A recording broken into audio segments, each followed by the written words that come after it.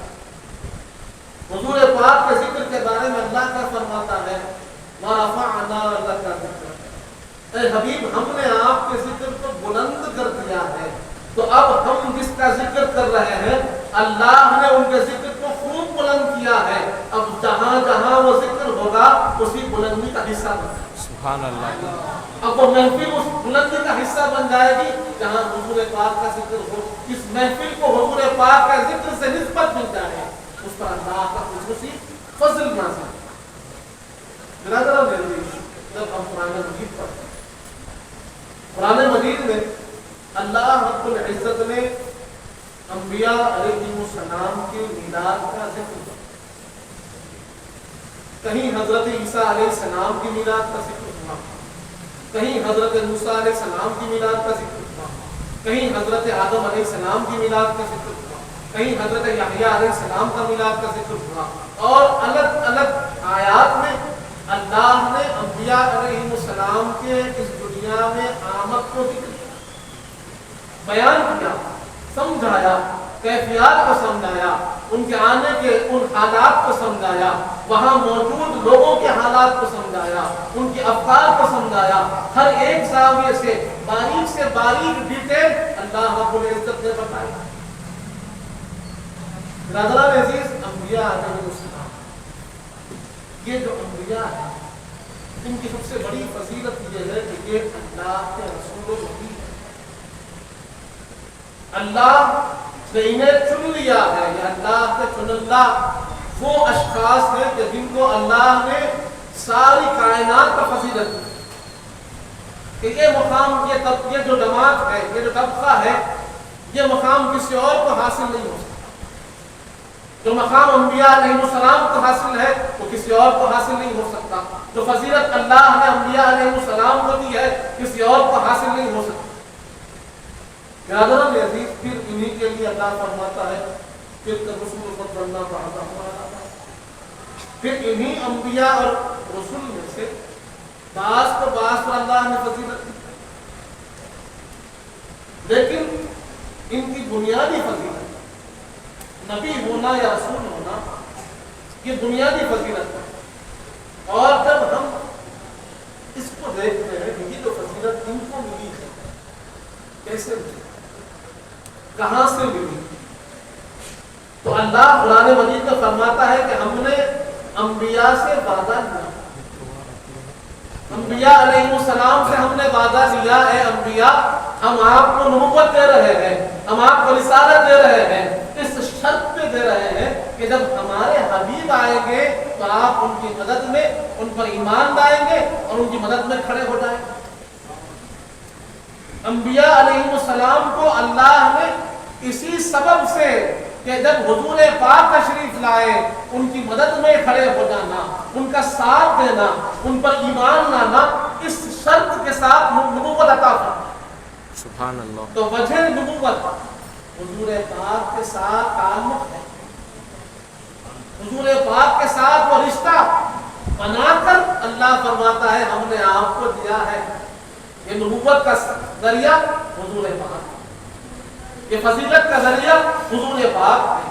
تو اب ان انبیاء علیہ السلام کی ولادتوں کو اللہ ذکر کر رہا ہے اور ہمیں سمجھا رہا ہے کہ دیکھیں اللہ کا طریقہ ہے کہ اللہ کے نبیوں کی میلاد کرنا ذکر کرنا۔ سبحان اللہ۔ اللہ کے جو چنندہ پسندیدہ بندے ہیں ان کی آمد کا ذکر اللہ فرما رہا ہے۔ اس کے بعد جب حضور پاک کی آمد کے ذکر کی باری ہے، حضور پاک کے تشریف لانے کا ذکر اللہ فرماتا ہے تو انداز تھوڑا مختلف ہے۔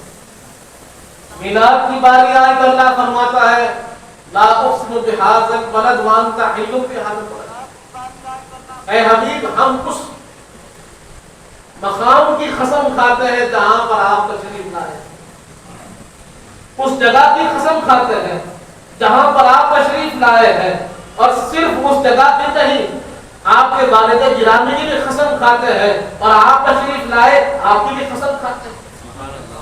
برادران عزیز، اللہ رب العزت حضور پاک کی آمد کا ذکر فرما رہا ہے اور بارہا فرما رہا ہے. لوگوں کو یہ خیال ہوتا ہے کہ حضور پاک کی آمد کا ذکر قرآن میں نہیں ہے، لیکن اللہ بار بار فرما رہا ہے. کبھی فرماتا ہے انا ارسلناک شاہدا ومبشرا ونذیرا، اے حبیب ہم نے آپ کو بھیجا ہے. اللہ کا بھیجنا حضور کی آمد ہے. کبھی فرماتا ہے وما ارسلناک الا رحمتا للعالمین، اے حبیب ہم نے آپ کو سارے عالمین کے لیے رحمت بنا کر بھیجا ہے. اللہ کا بھیجنا حضور کی آمد ہے. اللہ فرما رہا ہے لقد من اللہ على المؤمنين إذ بعث فيهم رسولا من أنفسهم يتلو عليهم آياته ويزكيهم ويعلمهم الكتاب والحكمة. اے حبیب ہم نے آپ کو بھیجا ہے. اللہ کا بھیجنا حضور کی آمد ہے. سبحان اللہ. تو جہاں جہاں اللہ نے فرمایا ہم نے بھیجا ہے، اللہ نے بھیجا ہے تو حضور تشریف لائے. لوگوں کو اللہ کا بھیجنا نظر آتا ہے لیکن حضور کی آمد نظر نہیں آتی. جب ہم کہتے ہیں آمد مصطفیٰ مرحبا مرحبا تو لوگ کہتے ہیں یہ آمد مصطفیٰ کہاں؟ ارے آمد مصطفیٰ انا ارسلنا میں بھی ہے، انا انزلنا میں بھی ہے، بعثنا میں بھی ہے. رسول بن کر بھی حضور تشریف لائے ہیں، مبعوث ہو کر بھی حضور تشریف لائے ہیں، مصطفیٰ بن کر بھی حضور تشریف لائے ہیں، رحمت للعالمین بن کر بھی حضور تشریف لائے ہیں. کہ جہاں جہاں آمد کا ذکر ہے وہ آمد مصطفیٰ ہی تو ہے. برادران عزیز، حضور کی تشریف آوری سارے کائنات کے لیے رحمت بھی ہے، بشارت بھی ہے، کرامت بھی ہے، خوشخبری بھی ہے، ہر چیز ہے. لوگ ان اوصاف کا ذکر تو کرتے ہیں، آمد کی بات کے حالات کا ذکر تو کرتے ہیں، ایمان ملا ہے اس ایمان کا ذکر تو کرتے ہیں، نور ملا ہے اس نور کا ذکر تو کرتے ہیں، قرآن ملا ہے اس قرآن کا ذکر تو کرتے ہیں. لیکن جن کے صدقے میں قرآن ملا ان کے ذکر کے لیے زبانیں ان کی نہیں کھلتی. جن کے ذریعے سے ہم کو ایمان ملا ان کے بارے میں کہنے کے لیے زبانیں ان کی نہیں کھلتی. یہاں آپ کو ہم کو یہ بات کو جاننا ہے کہ سب سے پہلے اگر رب کے بننا ہے، اللہ کے بننا ہے، اللہ کے قریب ہونا ہے، ایمان والے بننا ہے، قرآن والے بننا ہے، عمل والے بننا ہے، نمازی بننا ہے، روزے دار بننا ہے، زکات دینے والے بننا ہے، حج کرنے والے حاجی بننا ہے، یہ تمام سے پہلے تعلق حضور سے ہونا ہوگا. جب حضور سے تعلق ہوگا تو ایمان بھی ہوگا اور عمل بھی ہوگا. اس بات کو لوگ سمجھ نہیں پا رہے. آج چرچا عمل پہ بھی ہو رہا ہے، آج چرچا ایمان پہ بھی ہو رہا ہے، لیکن جن کے صدقے میں ایمان ملا ان پر آپ کی زبانیں خاموش کیوں ہے؟ برادران عزیز، تو ہمارا ذریعہ تو ہے نا، اللہ نے جو رکھا ہے وہ حضور پاک ہے. ساری فضیلتیں، ساری نعمتیں، ساری رحمتیں، ساری برکتیں، سارے جتنے معاملات ہیں اگر کسی کے طے ہوں گے تو حضور پاک سے ہوں گے. اگر ان سے تعلق نہیں ہے کوئی چیز حاصل ہونے والی نہیں ہے. اور اب ان سے تعلق ٹوٹ گیا، لاکھ کرو تمہیں حاصل ہونے والا نہیں. اگر ان سے تعلق ہو، کچھ نہ کیا ہے تب بھی تم کامیاب ہو. کیونکہ آپ دیکھیں گے بہت سے ایسے صحابہ کرام، بہت سے ایسے مثالیں ہمارے سامنے ہیں کہ جہاں انہوں نے ایمان قبول کیا، حضور کے ہاتھ پر مشرف اسلام ہوئے، ادھر جان چلے گئی، جنتی لکھی، نہ عمل ہوا، نہ صدقہ ہوا، نہ خیرات ہوا، نہ حج ہوا، نہ عمرہ ہوا، کچھ نہ ہوا، پھر بھی رضی اللہ. کیا ہے رضی اللہ کا جو تعلق ہے، وہ فضیلت ہے، کیسے ملی؟ حضور پاک سے نسبت ہے اس لیے. برادران عزیز، کیونکہ اگر عمل اس کی بنیاد ہوتا تبھی ان صحابہ اکرام کا الگ معاملہ ہوگا. لیکن حضور پاک نے بارہا کہا، ایسے کئی صحابہ اکرام ہیں جنہوں نے اسلام قبول کیا، کچھ ہی لمحات میں، کچھ ہی دنوں میں انتقال ہو گیا اور وہ جنتی کہلائے. بظاہر عمل نہ کر پائے، جنتی کہلائے. تو بتا دیا گیا کہ جنت کا تعلق عمل سے نہیں ہے، ایمان سے ہے، اور ایمان کا تعلق صدقہ مصطفیٰ اور نسبت مصطفیٰ سے، بغیر اس کے. تو ہمارا یہاں جہاں ایک ہی مقصد ہے کہ اس نسبت اس تعلق کو ظاہر کریں اور آنے والوں کو اس تعلق کی اہمیت کو سمجھائیں۔ برادران عزیز، میلاد کس کا؟ حضور پاک کا۔ بات کس کی؟ حضور پاک کی۔ ذکر کس کا؟ حضور پاک کا۔ فضائل کس کے؟ حضور پاک کے۔ کمالات کس کے؟ حضور پاک کے۔ تو ہمارا سارا مقصد بھی حضور پاک اور آپ کا تعلق، ہماری ہر محفل کا یہی مقصد ہے۔ برادران عزیز، اب اس مقصد کو ذرا قرآن میں دیکھیے، ذکر مصطفیٰ کو ذرا قرآن میں دیکھیے، تعلق مصطفیٰ کو ذرا قرآن میں دیکھیے۔ اللہ رب العزت بتا رہا ہے، ہمیں سمجھا رہا ہے، مشہور آیت کریمہ ہے، لیکن تعلق کے لیے میں سمجھتا ہوں کہ یہ آیت بڑی ہمارے لیے کافی اور ہمارے لیے ایک بشارت کا مقام رکھتی ہے کہ اللہ فرماتا ہے قل ان کنتم تحبون اللہ فاتبعونی یحببکم اللہ۔ اے حبیب، آپ لوگوں سے کہہ دیجیے، لوگوں سے آپ فرما دیجیے، لوگوں کو یہ بات بتا دیجیے کہ اگر یہ کہتے ہیں کہ یہ اللہ کو چاہتے ہیں، اللہ سے محبت کرتے ہیں، اللہ کے محبت کے دعویدار ہیں، تو ان سے کہہ دیجیے، ان کو بتا دیجیے کہ آپ سے وابستہ ہو جائیں، آپ کی اتباع کرنے والے بن جائیں، آپ سے اپنا تعلق جوڑ لیں، اور جیسے جیسے آپ انہیں سکھا رہے ہیں ویسے ویسے زندگی گزارنے والے بن جائیں۔ ہو کیا رہا؟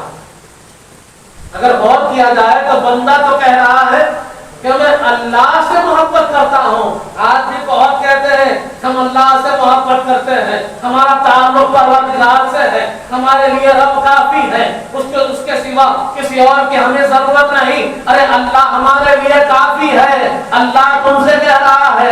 ایسے ہی کچھ بندوں نے کہا ہم اللہ سے محبت کرتے ہیں، ہم اللہ سے محبت کرتے ہیں۔ اللہ رب العزت فرماتا ہے اے حبیب آپ فرمائیے ان سے، خل کہہ کر فرما رہا ہے، یہ نہیں کہہ رہا ہے کہ اللہ فرما رہا ہے، اپنے حبیب پاک کو کہتا ہے میرے حبیب آپ ان سے فرما دیجئے، ان کو بتا دیجئے کہ اگر یہ کہتے ہیں کہ اگر یہ اللہ سے محبت کا دعوے دار ہے، اللہ سے محبت کے بڑے بڑے دعوے کرتے ہیں، ان سے کہہ دیجئے ان کے دعوے کی ایک ہی دلیل ہے، وہ ہے آپ کی اتباع۔ آپ کو چھوڑ کر رب نہیں مل سکتا، اگر آپ کو چھوڑیں گے اللہ انہیں حاصل نہیں ہو سکتا۔ اسی لیے وہ خود بھی کہہ رہا ہے کہ کہہ دیجئے، براہ راست ان سے خطاب ہی نہیں، خطاب تو آپ سے ہے، اور جو کچھ ملے گا انہیں آپ سے ملے گا، رب آپ کی طرف وحی کرے گا، ان کو آپ دیں گے، رب آپ کو نعمتیں دے گا، ان کو آپ تقسیم کریں گے۔ ہر جو فضیلت، ہر جو نعمت دنیا میں اترے گی وہ آپ کے پاس اترے گی اور تقسیم ہوگی تو آپ کے در سے تقسیم ہوگی۔ اسی لیے تو حضور پاک نے فرمایا اللہ یعطی وأنا الخازن، عطا کرنے والی ذات پروردگار کی ہے، لیکن جان لو کہ تقسیم ہوتا ہے تو میرے ہی در سے ہوتا ہے، میرے ہی ہاتھ سے ہوتا ہے۔ اور اب یہاں بھی بتا رہا ہے اے حبیب آپ ان سے کہہ دیجئے کہ یہ دعوے دار محبت خدا ہے، لیکن انہیں پہلے دعوے مصطفیٰ بننا ہوگا، تبھی یہ محبوب خدا بن سکتے۔ جن کا تعلق رب سے جوڑنا ہے اس سے پہلے رسول پاک سے تعلق جوڑنا ہوگا، حضور پاک سے نسبت کو قوی کرنا ہوگا، حضور پاک کا متبع، حضور پاک کا فرمانبردار بننا ہوگا، حضور پاک کے بتائے راستے پہ چلنا ہوگا۔ جب تک حضور پاک کے راستے پہ چلنے والے نہ بنیں گے انہیں رب حاصل نہیں ہو سکتا۔ یعنی اگر کوئی یہ سوچتا ہے کہ حضور پاک کو چھوڑ کر وہ اللہ کو حاصل کر سکتا ہے تو اللہ نے آیت کریمہ میں واضح طور پر سمجھا دیا کہ حضور کو چھوڑ کر تم میرے پاس نہیں آ سکتے۔ اب کرم بالا ہے، کرم کو کہ نسبتوں کا کرم کیسے ہوتا ہے، حضور پاک کی نسبت کا اثر کیا ہوتا ہے۔ اس آیت کریمہ میں رب نے کہا فاتبعونی، اے حبیب آپ ان سے کہہ دیجئے میری اتباع کرو۔ اب بندہ مومن نے حضور پاک سے وابستگی کو لازم کر لیا، اپنے آپ کو سرور کائنات سے جوڑ لیا، اور کوشش کی کہ حضور پاک کا متبع ہو جائے، حضور پاک کا پیروکار بن جائے، حضور پاک کی سنتوں پہ چلنے والا بن جائے، کہ اس کا ہر ادا، اس کا ہر عمل، اس کی صبح، اس کی شام حضور پاک کے بتائے ہوئے راستے پر چلنے والی ہو جائے۔ اس پر اس کے بعد کیا حاصل ہوتا ہے؟ بندے نے کیا کہا تھا؟ بندے نے کہا تھا کہ میں رب کو چاہتا ہوں، رب کو چاہتا ہوں، اپنے محب ہونے کا دعویٰ کیا۔ رب نے کہا تیرے دعوے کی دلیل ہے میرے حبیب کی اتباع۔ اب اتباع رسول کہاں پہنچا رہی ہے دیکھیے، بندے کا مقام کیا بن رہا ہے دیکھیے، کہ اب تک تو محب خدا تھا، لیکن جیسے ہی متبع مصطفیٰ بنا، رب فرماتا ہے یحببکم اللہ، اے لوگوں اللہ تم سے محبت ہے۔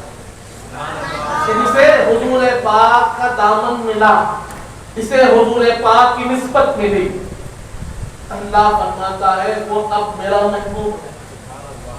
محب سے محبوب کا سفر نسبت مصطفیٰ کے ذریعے ہو رہا ہے۔ یہ مقام اگر اسے حاصل ہو رہا ہے تو حضور پاک کی نسبت سے، حضور پاک کی محبت سے، حضور پاک کے تعلق سے، حضور پاک کے بتائے اور راستے پہ چلنے سے ہی اسے محب سے محبوب کا سفر طے ہو رہا ہے۔ اور یہ بات جاننی ہوگی کہ ہر محب محبوب نہیں ہوتا۔ محب تو بہت ہوتے ہیں، چاہنے والے بہت ہوتے ہیں، لیکن وہی محب کامیاب ہے کہ جس کے محبوب اللہ رب العزت کہے کہ ہاں میں بھی تجھے چاہتا ہوں، ہاں میں بھی تجھے چاہتا ہوں۔ اللہ کی طرف دعوے دار کا بات ہے کہ پروردگار ہم تیرے چاہنے والے ہیں، لیکن حضور پاک کی نسبت اس مقام پر پہنچا دیتی ہے جہاں رب فرماتا ہے میں تجھ سے محبت کرتا ہوں، میں تجھ سے محبت کرتا ہوں۔ برادران عزیز، حضور پاک کی نسبت بڑی چیز۔ آگے اللہ حضور پاک کی آمد کا ذکر کر رہا ہے۔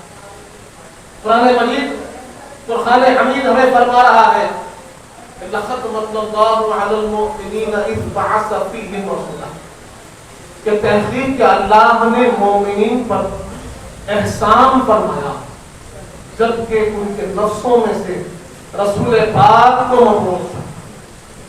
برادران عزیز، حضور پاک کی آمد اس امت میں یہ اللہ کا احسان عظیم ہے، اور اللہ قرآن مجید میں اس کو سمجھا رہا ہے، اور اسی احسان عظیم کا ہم ذکر کر رہے ہیں۔ محفل میلاد اور کوئی چیز نہیں ہے، حضور پاک کی آمد کا چرچا ہے، حضور پاک کے تشریف لانے کا وہ اعلان ہم بار بار کر کر لوگوں کو سنا رہے ہیں کہ سرور کائنات ہمارے درمیان تشریف لائے ہیں، سرور کائنات ہمارے درمیان تشریف لائے ہیں۔ حضور پاک کی امت ہم ہیں، حضور پاک کی نسبت ہمیں حاصل ہے، کیونکہ اس کی خواہش ہر امت نے رکھی تھی، ہر نبی نے رکھی۔ حضرت آدم علیہ السلام سے لے کر حضرت عیسیٰ علیہ السلام تک ہر آنے والے نبی نے یہ فرمایا تھا کہ ایک اللہ کے وہ برگزیدہ رسول آنے والے ہیں جن کو اللہ نے آسمانوں میں احمد فرمایا ہے، زمین کے جن کا نام محمد ہوگا وہ تشریف لانے والے ہیں، ان کے انتظار کرنا، وہ تشریف لانے والے ہیں، ان کے لیے اہتمام کرنا، وہ تشریف لانے والے ہیں، ان کے لیے تیار رہنا۔ ہر ایک نے کہا، ہر ایک نے یہ اعلان کیا، اور ہر امت اس بات کی خواہش رکھتی تھی کہ ہم حضور پاک کے امتی بنے۔ نہ صرف امت خواہش رکھتی تھی بلکہ انبیاء خواہش رکھتے تھے کہ اللہ لینا ہے تو نبوت لے لے، حضور پاک کی غلامی دے دے۔ انبیاء نے یہ اعلان کیا اور اس کے دعوے دار سب تھے۔ اب ہم ہر دن، ہر بجے، ہر محفل میں یہ اعلان کر رہے ہیں کہ ساری کائنات جن کی منتظر تھی وہ نسبت ملی تو ہم کو ملی، وہ فضیلت ملی تو ہم کو ملی، وہ سرور کائنات تشریف لائے تو ہمارے درمیان تشریف لائے، اور جن پر اللہ نے احسان کا اعلان فرمایا ہے، اللہ فرما رہا ہے لَقَدْ مَنَّ اللَّهُ عَلَى الْمُؤْمِنِينَ، وہ مومنین ہم ہیں، وہ مومنین جن پر اللہ کا احسان ہے کون ہے؟ ہم ہیں۔ جن کے درمیان حضور تشریف لائے کون ہے؟ ہم ہیں۔ جنہیں حضور پاک نے اپنا امتی کہا وہ کون ہے؟ ہم ہیں۔ محفل میلاد اعلان ہے اللہ کے اس احسان کا. رب جس احسان کا ذکر کر رہا ہے اس کا ذکر ہم بھی بار بار کرتے ہیں. اور اللہ فرماتا ہے وَأَمَّا بِنِعْمَةِ رَبِّكَ فَحَدِّثْ، کہ جب تمہیں اللہ کی نعمت ملے اس کا خوب چرچا کرنا، خوب چرچا. اب جب آپ یہ آیت کریمہ پڑھتے ہیں لوگ کہتے ہیں نعمتیں تو دوسری ہے نا، یہاں نعمتوں سے مراد کیا ہے؟ نعمت ہے. تو جب نعمت کا احساس ہو، جو نعمتیں تمہیں اللہ نے دی ہے ان کا خوب ذکر کرو، شکر کرو. کیونکہ اللہ فرماتا ہے اذکروا نعمت اللہ علیکم واشکروا نعمت اللہ علیکم، کہ جو اللہ کی نعمتیں تم پر ہے اس کا خوب ذکر کرو، جو اللہ کی نعمتیں تم پر ہے اس کا خوب شکر کرو. یہ باتیں تو ہے لیکن انہوں نے یہ خیال نہ کیا کہ ان آیات میں جو نعمتوں کا ذکر ہو رہا ہے اس ساری نعمتوں میں سب سے افضل ترین کوئی نعمت ہے، سب سے اعظم ترین کوئی نعمت ہے، سب سے زیادہ بلند کسی نعمت کا مقام ہے تو وہ حضور پاک کی آمد کی نعمت ہے. اور یہ اعلان خود قرآن کر رہا. نعمتیں انگن آپ نے اس آیت کریمہ کو بارہا سنا، بارہا ہمارے بزرگوں نے، ہمارے فقہا، ہمارے علماء، ہمارے مشائخ نے اس آیت کریمہ کو سنا کر ہمیں سمجھایا ہے. اللہ فرماتا ہے لقد من اللہ علی المؤمنین اذ بعث فیہم رسولا من انفسہم، تحقیق کہ اللہ نے مومنین پر احسان فرمایا. اور احسان جو ہوتا ہے مقابل نعمت میں ہوتا ہے. جب نعمت دی جاتی ہے اسی پر احسان ہوتا ہے. تو اللہ رب العزت فرما رہا ہے اے مومنو اللہ نے تم پر احسان فرمایا جبکہ تمہارے نفسوں میں سے رسول پاک کو مبعوث کرتے ہیں. جیسے میں نے عرض کیا کہ اللہ فرماتا ہے نعمتوں کا خوب چرچا ہونا چاہیے، نعمتوں کا خوب ذکر ہونا چاہیے. اور یہ نعمت جس کے ذکر میں ہم جمع ہیں، ہمارے محفل میلاد کا جو لب لباب ہے، جو مقصد عین ہے، وہ اسی نعمت کا چرچا ہے، اسی نعمت کا اعلان اور اسی نعمت کا ذکر ہے کہ جس نعمت پر اللہ اپنا احسان جتا رہا ہے. اور آپ غور کر دیکھیں تو آپ کو معلوم ہوگا کہ نعمتیں تو انگنت ہے، اس کا کوئی شمار نہیں ہو سکتا، اس کا کوئی تعداد ہم مقرر نہیں کر سکتے. رب نے خود قرآن میں کہہ دیا کہ تم ہماری نعمتوں کا ذکر اور اس کا تعداد کا شمار نہیں کر سکتے. رب نے کہہ دیا.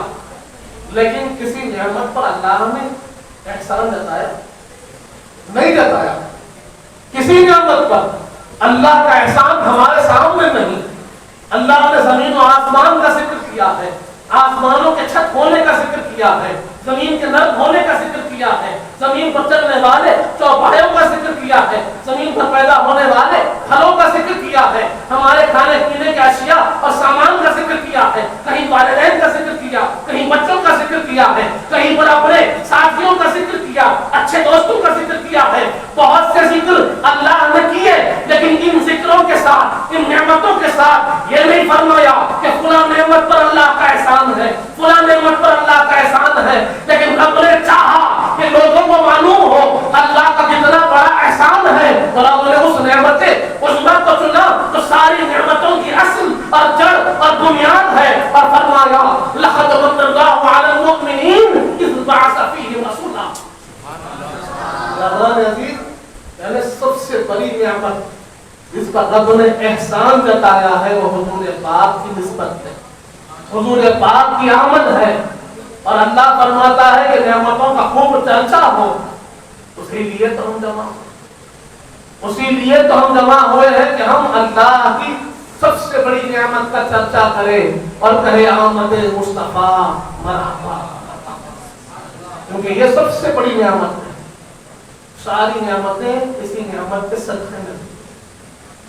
برادران عزیز اس کے بعد ہم دیکھتے ہیں اگر ہم تاریخ بھی اٹھا کر دیکھیں، عرب کے حالات کو اٹھا کر دیتے، ابھی اعلان نبوت نہ ہوا اسلام کی تجویز و اشاعت نہ ہوئی، سرور کائنات کی تشریف آوری کیسے فرق کرتی ہے، کیسے حالات کو بدلتی ہے، چاہے وہ بی بی حلیمہ سعدیہ کے حالات ہو، یا اس اونٹنی کے حالات ہو، یا اس خطے ارض کے حالات ہو کہ جہاں حضور پاک تشریف لائے ہیں، ان حالات کو آپ اٹھا کر دیکھیں، وہاں بغور سماعت کریں، اس کا بغور مطالعہ کریں تو ہمیں معلوم ہوگا کہ حضور پاک کی آمد کے بعد عرب کے حالات بدل گئے۔ وہ عرب جن کی جہالت مشہور تھی، وہ عرب جن کا جھگڑا مشہور تھا، اختلاف مشہور تھا، خطاب مشہور تھا، ان کا امن مشہور ہونے لگا، ان کا عدل مشہور ہونے لگا، نہ صرف دنیا میں بلکہ رب نے ان کی فضائل کو بیان کیا، رب نے ان کی فضیلتوں کا ذکر کیا قرآن میں۔ وہ فضیلت والے کیسے بنے؟ حضور پاک کی آمد کے صدقے میں بنے۔ برادران عزیز، تو شہر مکہ ہو کہ شہر مدینہ، کہ جس شہر کو حضور پاک کی نسبت ملی وہ شہر شہر امتیاز بنا، شہر فضیلتوں والا بنا۔ ہم جانتے ہیں کہ شہر مدینہ کو لوگ پہلے یثرب کہتے ہیں۔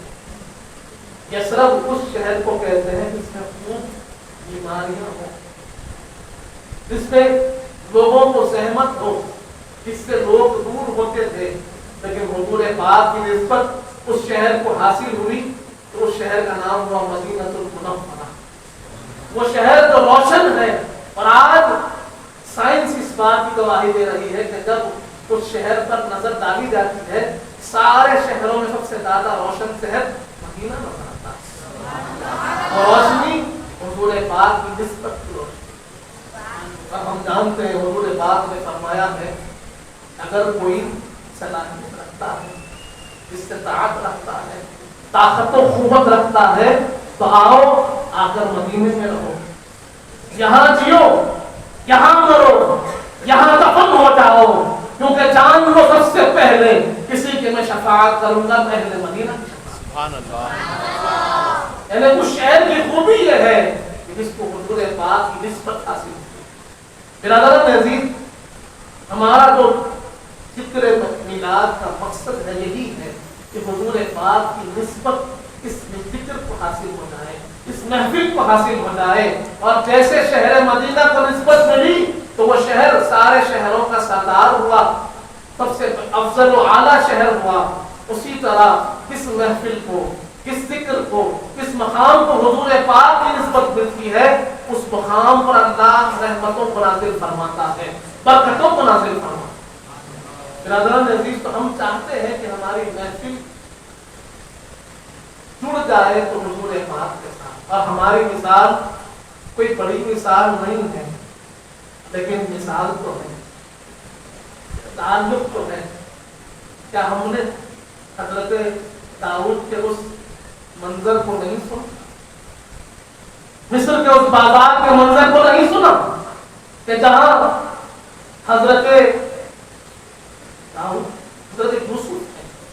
حضرت یوسف علیہ السلام، حضرت یوسف علیہ السلام کا وہاں گولی لگ رہی ہے، اعلان ہو رہا ہے کہ خوبصورت ترین شخصیت جن کے حسن کے چرچے ہیں، جن کے فضائل و کمالات لوگوں کے سامنے ایسے بلند ہے کہ مصر کی عورتیں ان کے چہرے کو دیکھتی ہے تو ہاتھیں کاٹ دیتی ہے، لوگ دیکھنے والے تنگ ہے ان کی خوبصورتی کو دیکھ کر، اور لوگ اپنے پاس کا مال و متاع، ثروت کے اہل ثروت، بڑے بڑے مال کے ڈنار لے کر وہاں موجود ہے کہ ان کی بولی ہم لگائیں گے، ان کو ہم خرید کر لے جائیں گے۔ تو وہاں پر ایک خاتون کا بھی ذکر ملتا ہے جو کوڑیاں اپنے ہاتھ میں لے کر آ گئی ہے۔ لوگوں نے کہا تجھے اندازہ نہیں کہ ان کے سامنے کھڑی ہے کیا کام کر رہی ہے؟ اس نے کہا تجھے اندازہ نہیں میں کس غرض سے آئی ہوں، تو نہیں جانتا تو میں جانتی ہوں، میرا معاملہ کیا ہے تو سمجھ نہیں پائے گا۔ معاملہ یہ ہے تیرے پاس ظاہری دولت ہے، تیرے پاس کثرت ہے، لیکن میرے پاس نیت ہے، میرے پاس نیت ہے، اور میں جانتی ہوں کہ ایک موقع ایسا آنے والا ہے جہاں سارے حساب و کتاب رب لینے والا ہے، وہاں انسان حساب نہ کرے گا، معیار انسان کا نہ ہوگا، معیار میرے رب کا ہوگا، اور اپنے معیار کے لحاظ سے رب جب حساب لے